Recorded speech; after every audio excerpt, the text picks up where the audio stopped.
Oh boy, this'll be a fun video. So where I normally shit on isekais for being bland, uninspired wish fulfillment power fantasies, I can't really do that with this show. Because it's not any of those things.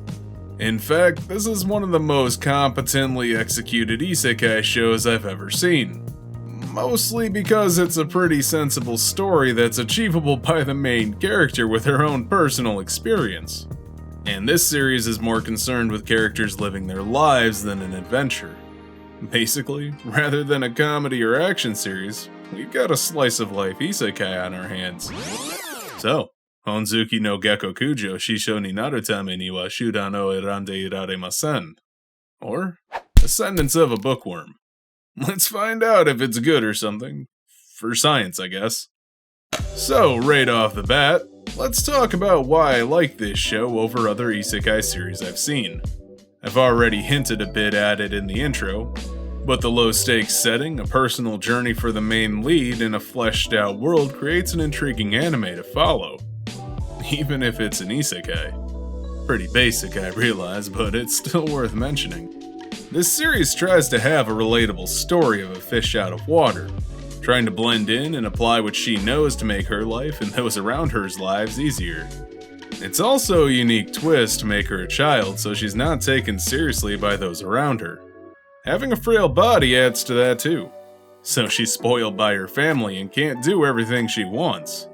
So a new world and a new body and she just wants to read.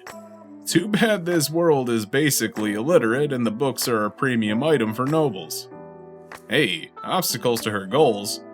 What's that even like again? Don't most isekais throw the entire world at the main character's feet as soon as they wake up? Sarcasm's unbecoming, but still. It's refreshing to see this series treat this story as, well, a story. So the protagonist died shortly after becoming a librarian. Literally told to us minutes into the first episode, so it's not spoilers. But that background means she's knowledgeable in a ton of topics. Being a middle-class girl, she's done weird arts and crafts projects, giving some credence to why she knows how to do things like make soap, weave baskets, and crochet. These aren't some OP skills, and her constant interest in reading gives her a broad knowledge base. But unlike most other isekais, where a protagonist hears about something and suddenly they're an expert on it who can replicate it at will, she often fails at the things she's read about because she hasn't made them before. She doesn't have first-hand experience making paper, but she knows it can be made from woven fibers. That type of thing. She has setbacks which keep her in the realm of human. Like she wants to make papyrus, but it's a pain in the ass and takes forever. So, like a normal person, she gets frustrated and gives up after a few days of weaving and only getting a post-it note's worth of paper.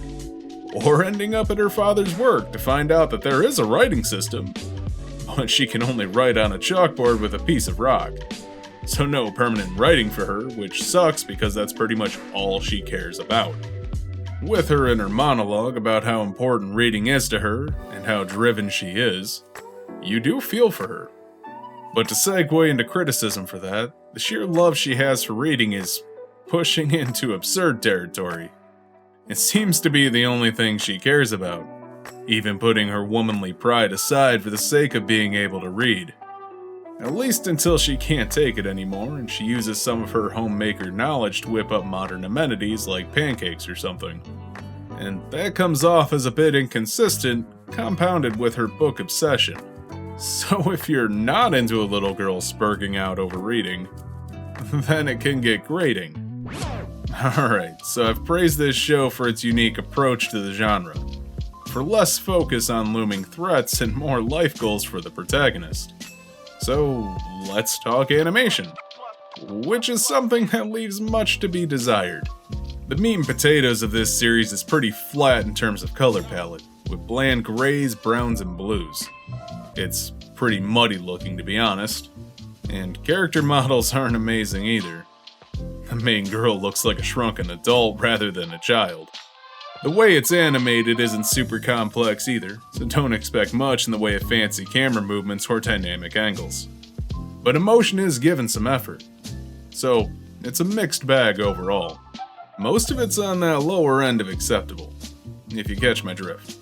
But there are moments that pack a lot of character into the animation that make it endearing. These chibi moments that are part of the main girl's monologues are cute, and tell a lot about her attitude towards the world and her situation.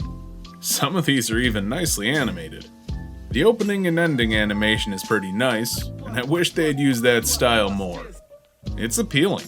I think it would have bumped up my engagement as a viewer, since it might have given me more to look at than people talking in the exact same room most of the time. That gets boring. So, with all that said, a decent premise with an interesting twist on an otherwise tired genre, a mixed bag of animation, and niche appeal, where does that leave this series? Is it good? Well, I like it, but I'm not saying it's amazing or anything. I should say I like this show for what it is, not because it's a good anime. Hell, I don't really view this as an isekai per se, because that invokes a lot of connotations, mostly negative ones, about a show when it's used. I view this as more of a slice of life show borrowing isekai elements. It's relaxing, kinda wholesome, and has a story I can passively engage with. I can't recommend this series for people who aren't down for the more grounded isekai premise. One without freely used magic and fighting. But if you're into a story about a second chance at life to bring an entirely new world some basic modern amenities while educating a populace, then this one's decent. Basically recommended as an isekai for non-isekai fans. Hey, you made it to the end of the video. Don't forget to like, comment, subscribe, and do all that other YouTube stuff because that really helps me out. Thanks for watching.